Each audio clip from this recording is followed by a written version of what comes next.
എന്താണ് sticky cholesterol? Sticky cholesterol അഥവാ lipoprotein small A, little A, LDL എന്ന് പറഞ്ഞ കൊളസ്ട്രോൾ, ലോ ഡെൻസിറ്റി ലിപ്പോപ്രോട്ടീൻ എന്ന് പറഞ്ഞ കൊളസ്ട്രോൾ ആണ് ഹാർംഫുൾ ആയിട്ടുള്ള കൊളസ്ട്രോൾ ആയിട്ട് നമ്മൾ ഇത്ര നാളും പറഞ്ഞിരുന്നത്.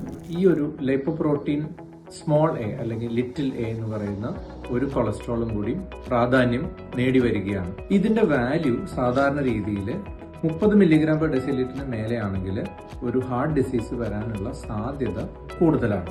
അതിന്റെ വാല്യൂ 50 മില്ലിഗ്രാം പെർ ഡെസിലിറ്ററിന് മേലെയാണെങ്കിൽ ഹൃദയ സംബന്ധമായ രോഗങ്ങൾ വരാനുള്ള ഒരു ഇൻഡിപെൻഡന്റ് റിസ്ക് ഫാക്ടറാണ്. അപ്പൊ ആരൊക്കെ ഇത് ടെസ്റ്റ് ചെയ്യണം എന്നുള്ളതാണ് ഇമ്പോർട്ടന്റ്.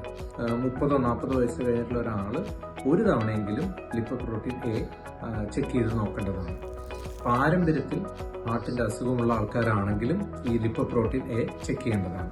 ഈ വാല്യൂ കൂടുതലാണെങ്കിൽ കുറയ്ക്കാനായിട്ട് ചില ഇഞ്ചക്ഷൻസ് അവൈലബിൾ ആണ്. PCSK9 ഇൻഹിബിറ്റേഴ്സ് എന്ന് പറഞ്ഞിട്ടുള്ള ചില ഇഞ്ചക്ഷൻസ് ഇത് അവൈലബിൾ ആണ്.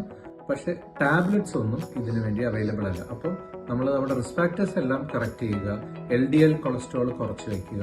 അതുപോലെ തന്നെ വളരെ വാല്യൂ കൂടുതലുള്ള ആളുകൾക്ക് വേണമെങ്കിൽ PCSK9 ഇൻഹിബിറ്റേഴ്സ് ഉപയോഗിക്കാവുന്നതാണ്.